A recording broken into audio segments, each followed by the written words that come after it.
Hello बच्चों, let's read the question. The question says electrons emitted due to absorption of the energy of the radiation will have the maximum kinetic energy. Kmax is equals to h nu minus phi naught. Kmax is equals to phi naught minus h nu. Kmax is greater than h nu minus phi naught और Kmax is less than h nu minus phi naught.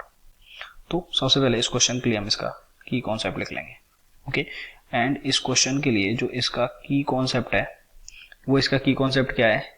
Kinetic energy of photoelectrons in photoelectric effect.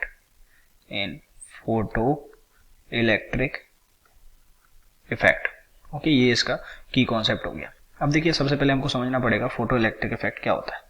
तो ये मान लीजिए ये हमारे पास कोई एक metal हो गई और इसका वर्क फंक्शन हो गया phi. Okay, phi equals to H nu naught.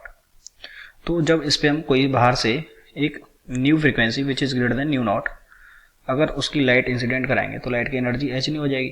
तो यहाँ से क्या हो जाता है कि जो न्यूक्लियस और इलेक्ट्रॉन के बीच का जो बॉन्ड होता है वो एक तरीके से कनेक्शन ब्रेक हो जाता है और यहाँ से जो इलेक्ट्रॉन आ जाता है बाहर, और इन इलेक्ट्रॉन्स के पास क्या होती है? Kinetic energy. तो अब हमने जो ये लाइट इंसिडेंट कराई है, यहाँ पे ये हमने जो लाइट इंसिडेंट कराई है, ये लाइट क्या काम कर रही है? ये लाइट दो काम कर रही है. तो लाइट में क्या है? एनर्जी. तो एच न्यू दो काम कर रही है. एक तो उसके वर्क फंक्शन यानी कि फाई की फॉर्म में जा रही है. ओके, इसको हम फाई नॉट बोल देते हैं. तो ये फाई नॉट की फॉर्म में जा रही है और दूसरा उसकी मैक्सिमम इलेक्ट्रॉन्स की जो मैक्सिमम काइनेटिक एनर्जी है उसकी फॉर्म में जा रही है. तो के मैक्स का क्या फॉर्मूला बन गया यहाँ से? K max equals to H nu minus का phi not.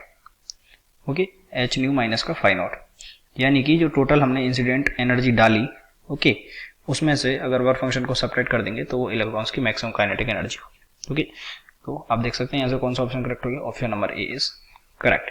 I hope you understood it well. Best of luck.